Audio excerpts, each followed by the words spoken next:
So let's get started. No time. Let's start with the first video. This is Zainab debating rigorously at the University of Lagos.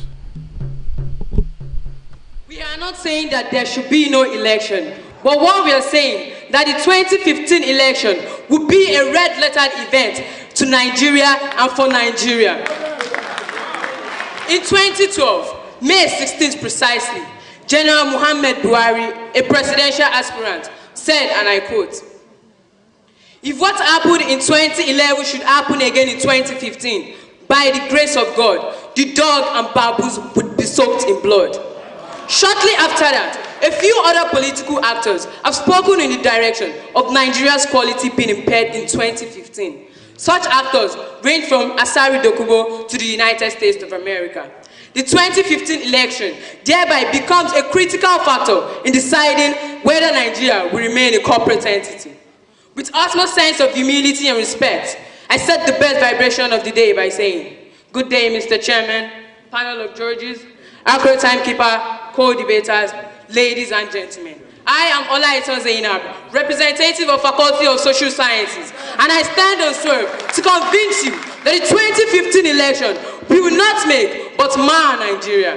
Given the above position of local and international actors, as well as several unimaginable contradictions that bedevil Nigeria at present, the 2015 election will indeed mar Nigeria. There is need to define the key concepts in the proposition, which are election and mar.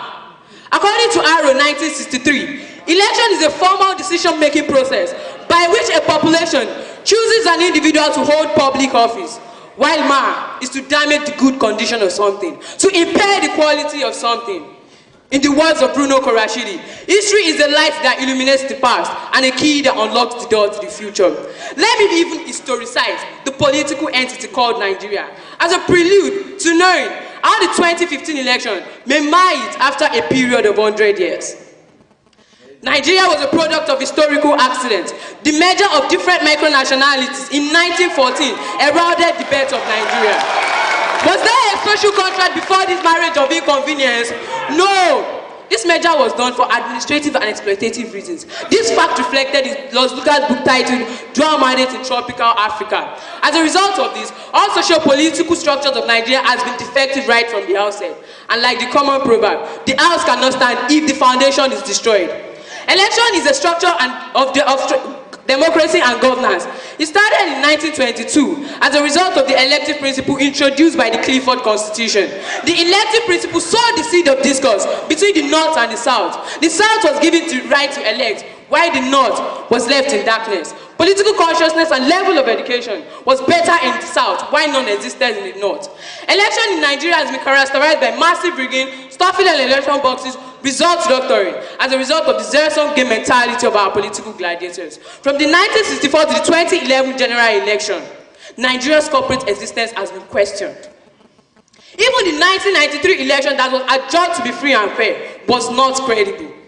The 2015 election will mar Nigeria, considering the fact that some northern elite has spitting blood and fire that if Jonathan recontest and gets elected as the president, they will make the country ungovernable for him.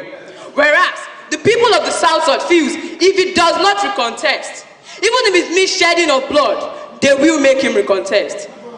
So it is based on this foregoing assertion that I am here to convince you that the 2015 election will mar Nigeria.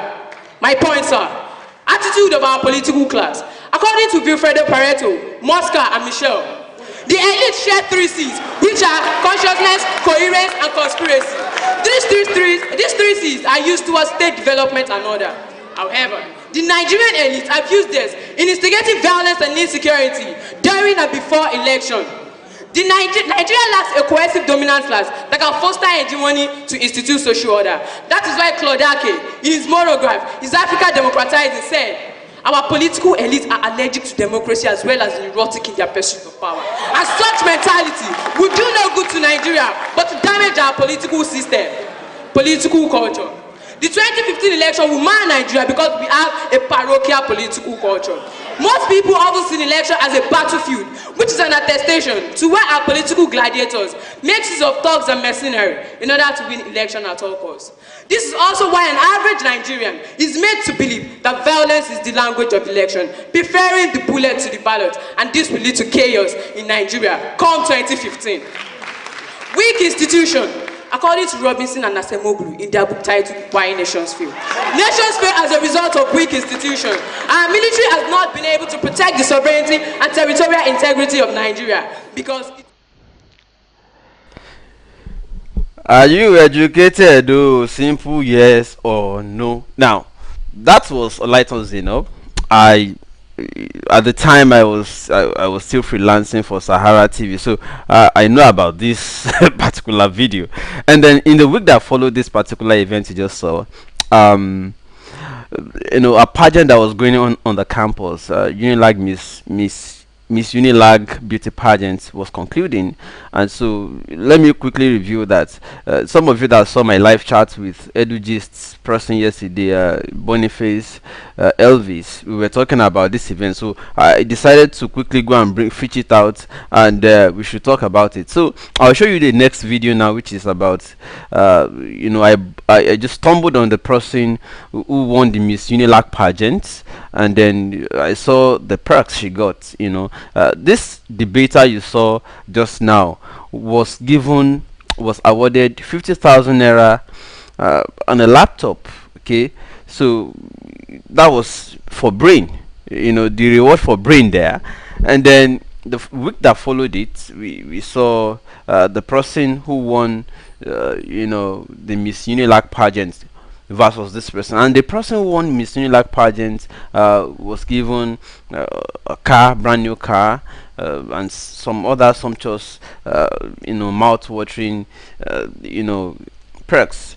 Well, listen to her, because I stumbled on her and then did an interview that time. So just watch.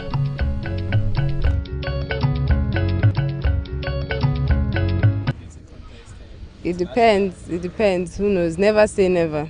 You don't know what happens.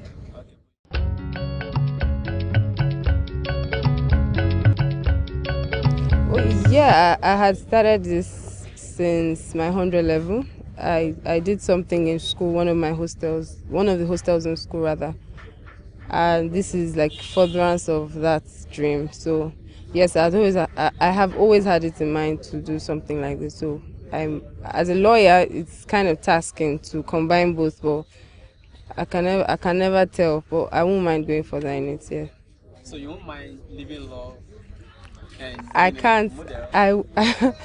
I can't leave law because what plans I have, it's more of a fusion of both of them, being a lawyer and being a beauty queen or model or just standing out. So it kind of goes together, in my own opinion. I think I have found a way to curb the stress involved with putting law and this. It's not easy, but I know I can still learn to do it better, but I've not found it hard to focus in class and all that.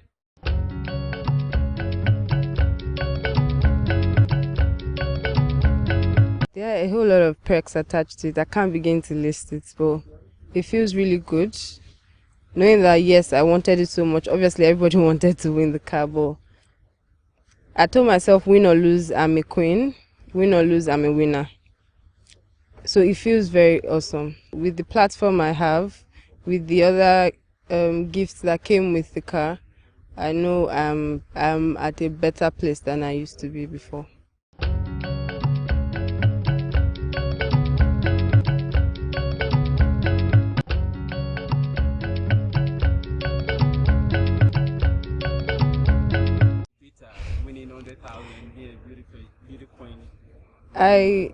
I won't begin to criticize the incentives attached to winning educational competitions and all that, but everybody in this life, we're all in different spectrums, we're all in different areas. So lucky for me, being in the modeling career and the incentives are good, fine.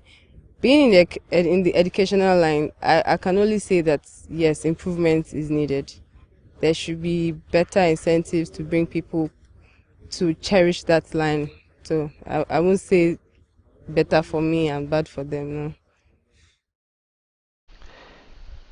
All right, let's not waste time. So that was the smart lady who won the Miss Unilag pageant. Very smart lady. And then she also commented that no, I do not think it was right to. But let me quickly run through it. You see, we started asking questions. Then, why would somebody who won? I mean, Unilag is supposed to be an academic citadel of learning, and as a result, people who emerge from academic contests like that were supposed to be appreciated better, than encouraging people to go and join pageants. No, that is not to say people who are joining pageants are not good. All right, I mean everybody has their strengths, as my sister there just said. But what I'm simply trying to bring out is it depends on the sponsors, because that's the feedback we got. Okay, who are those willing to sponsor academic programs, and who are those willing to sponsor entertainment?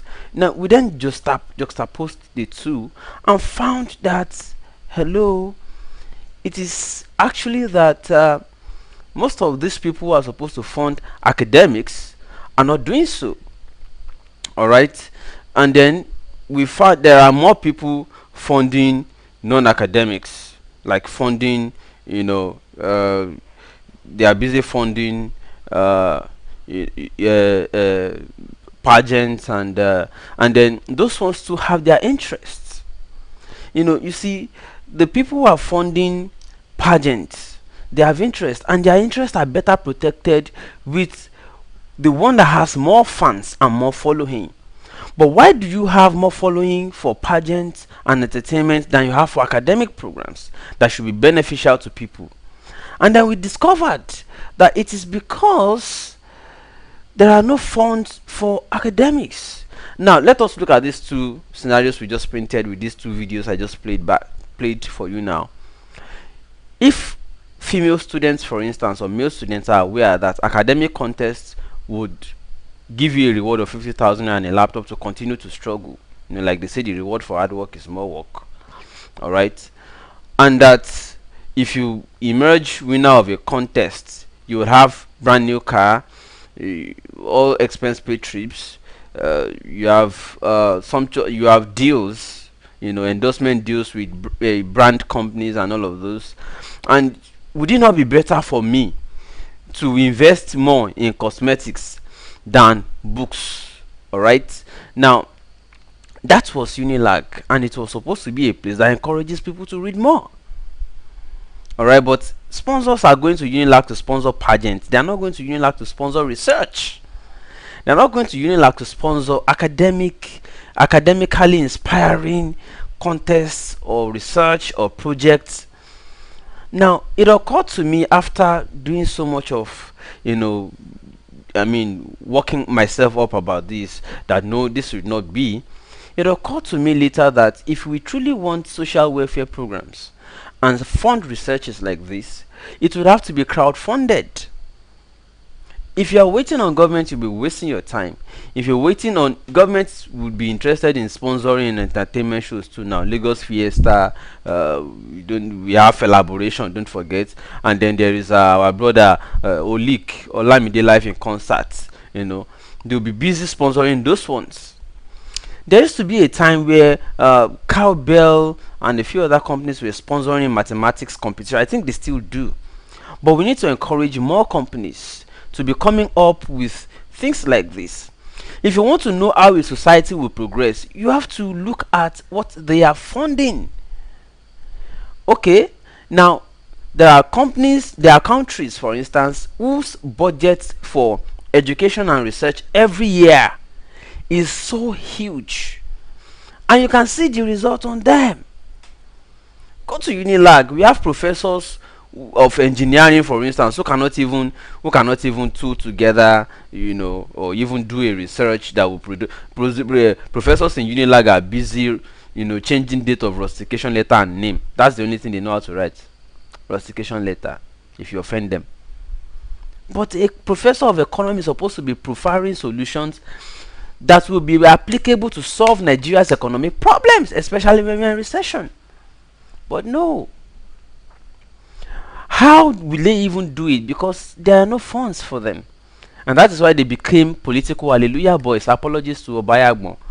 We now have our professors as political hallelujah boys to politicians.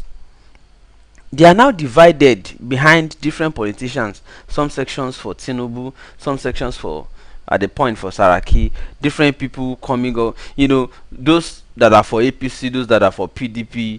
We don't even have professors supporting the new crop of ideologically grounded, people that are coming up to challenge the status quo. But the status quo must be challenged, and it's very important.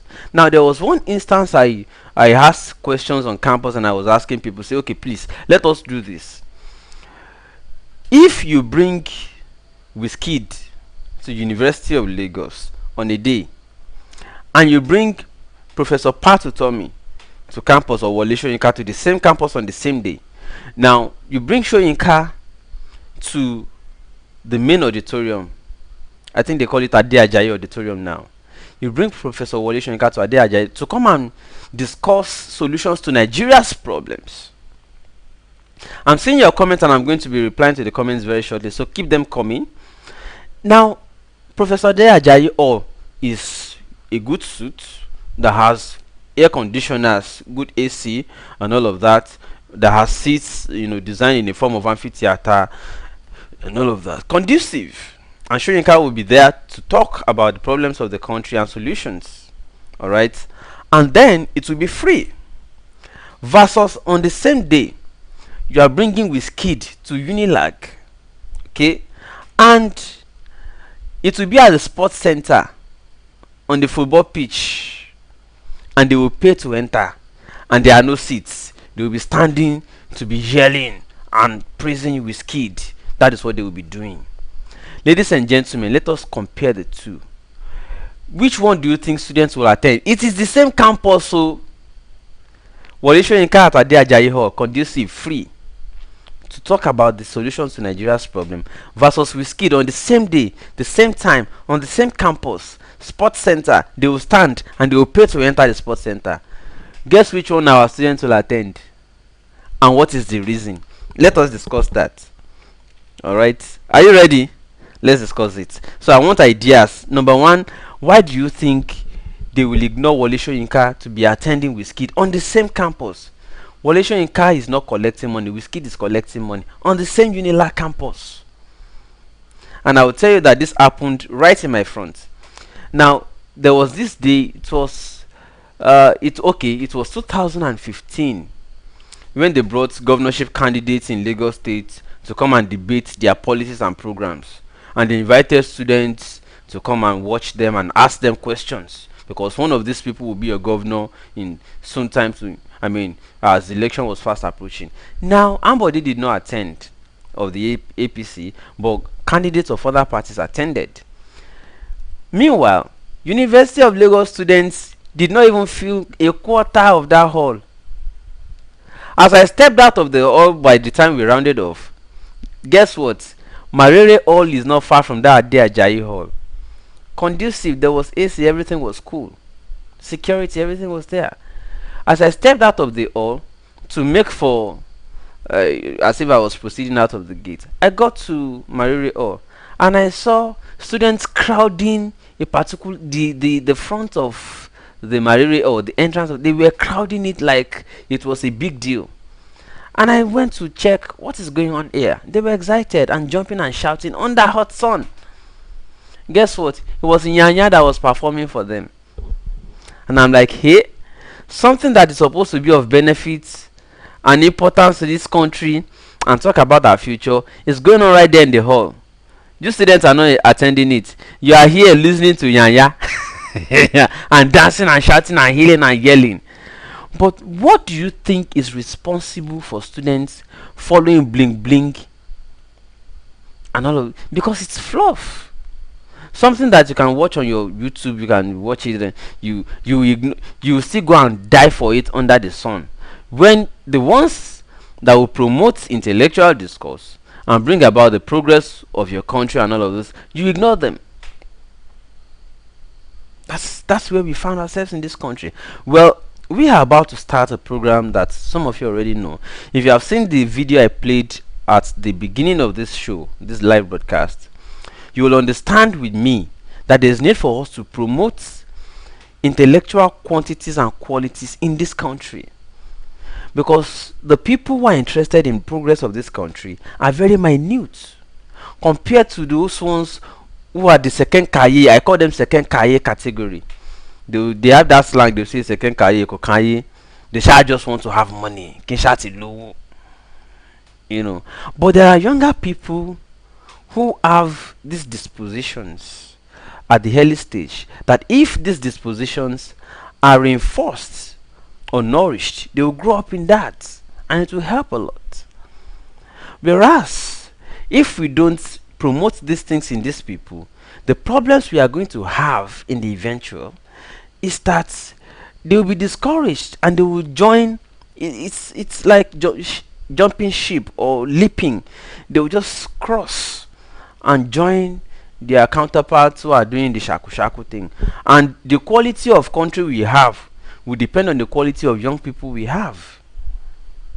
And that is why if you go to China, they're busy designing products, designing applications, designing this. We have them in Nigeria, but they are not encouraged. Now everybody wants to be a musician in Nigeria now. Even me, I want to sing. Should I sing for you? I dey sing, oh. I dey rap, I dey sing, I dey sell Chelsea, I dey sell Simcan, I dey sell Pepsi. I don't sell tire things, so I dey sell plenty. Now small remain, I suppose don't begin sell person. Apologies to Limerick. I love music, right? But that is just the point. So let us move on to um so let us get to this. Let me do comments now, and then we'll know where we are going from here. So we need support. That is just the idea. We need support now. We need to cry if government is not willing to wake up to this task, especially because they are not interested in educating the public. They don't want the public to be educated because they benefit from it. There's this saying, I've forgotten the name of this person right now, who says that education makes a people easy to govern but difficult to enslave. It makes it possible. It makes it possible to lead people, but impossible to misguide them or something like that. So, but they don't want to govern people. They just want people to be their slaves. So they don't want education. But we have to take the responsibility up by educating ourselves and our younger ones, because they will be the future of tomorrow of this country.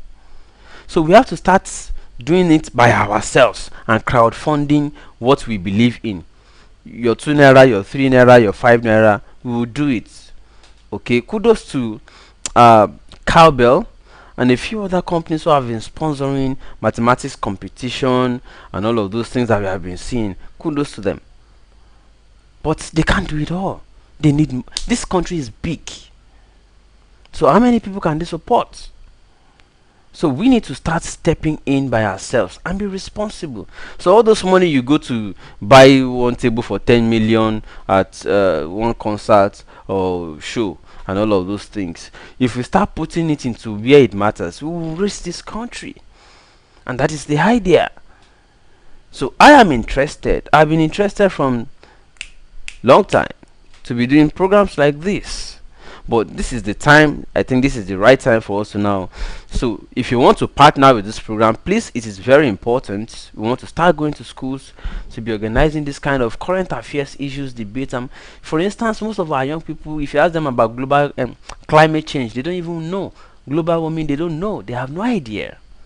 I'm telling you, go. If you want to doubt me, you can ask anybody at random. They'll just say, we hear it. They say climate change is the climate will change. Yeah, have you not heard that? Okay, maybe one of these days I'll do street interview and ask people what do they understand by climate change. And then if you go to our universities, they are still busy doing researches on old 1874 topics that do not concern Nigeria.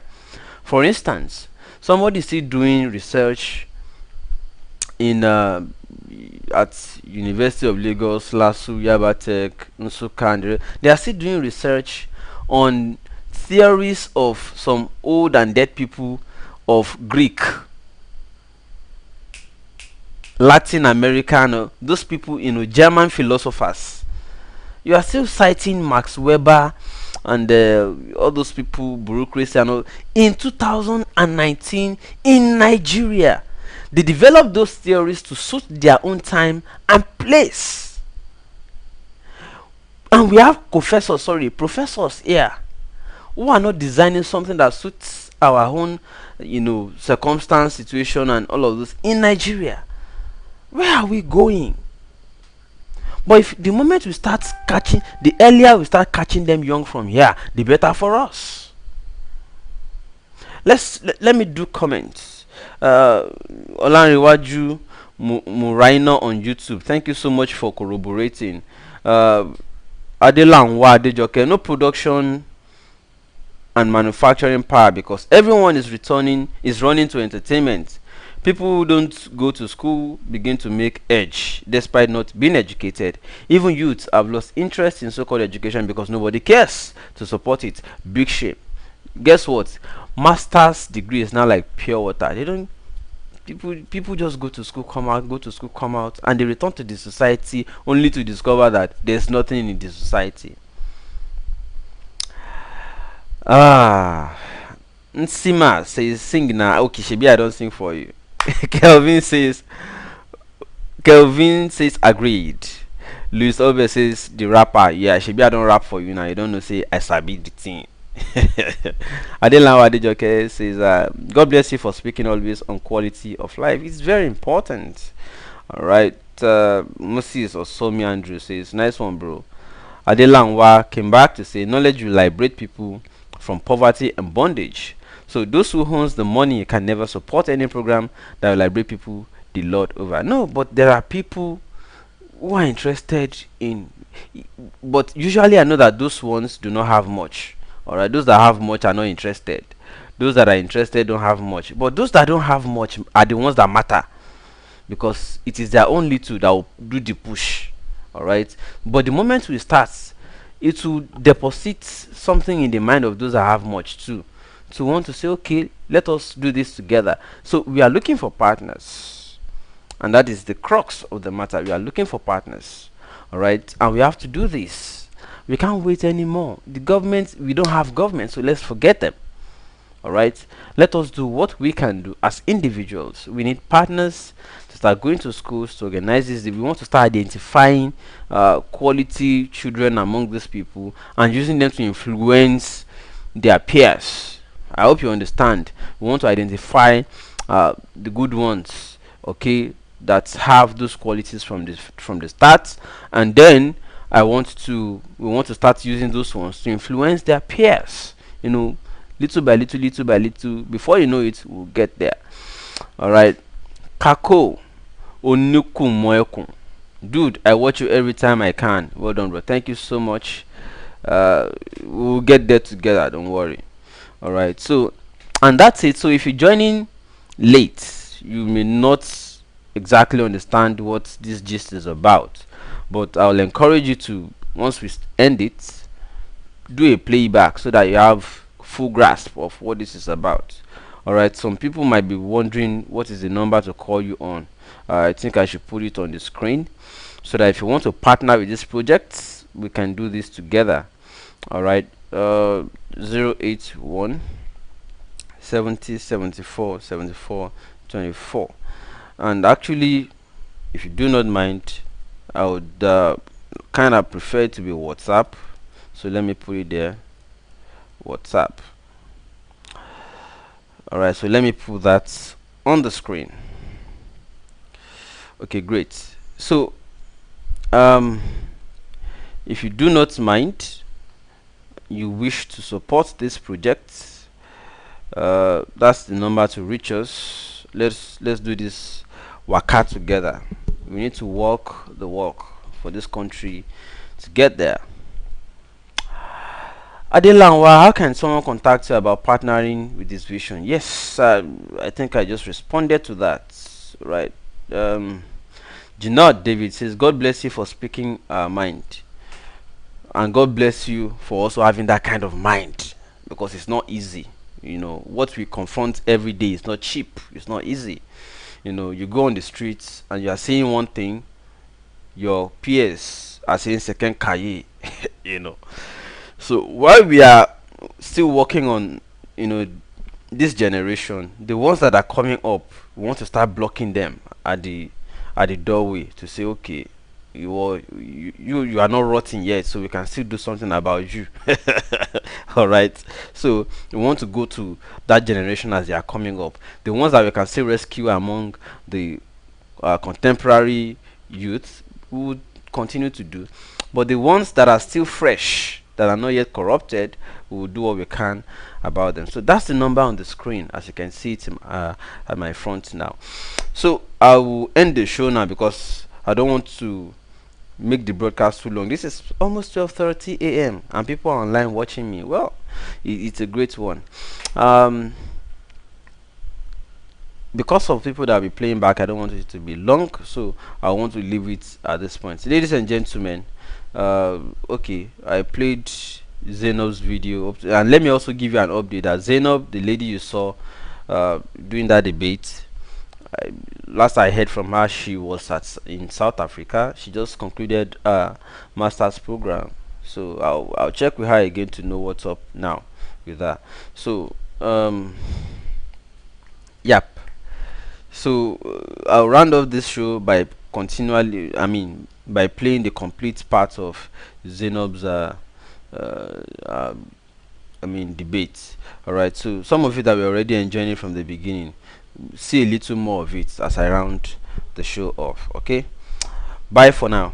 See you tomorrow. To believe that violence is the language of election, preferring the bullet to the ballot, and this will lead to chaos in Nigeria come 2015.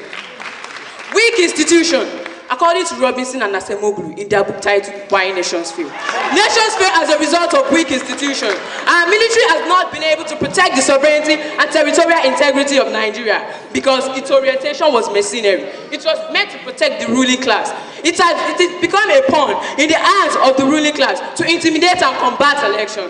Our judiciary has been weak in settling election controversies because of corruption and nepotism. And you tell me that the 2015 election will not mark Nigeria when these institutions are weak. Well, it's mark Nigeria because reading this fact. Also, dependent nature of our electoral commission. To ask, who funds the electoral commission? A People's Democratic Party-led government. Who appoints the chairman of the electoral commission? A People's Democratic Party-led government. The case of the Electoral Commission and the People's Democratic Party is that of Nemo Judas Inkosaswa, meaning you cannot be a judge in your own cause. Since INEC is not independent, the perceived partiality will create uprising in Nigeria because the results will be seen to favor the incumbent if the opponent loses at the poll. Political entrepreneur. Political economists like Bade Onimode and Claudake asserted that politics is seen as a source of wealth, an avenue to reap back profit from the state.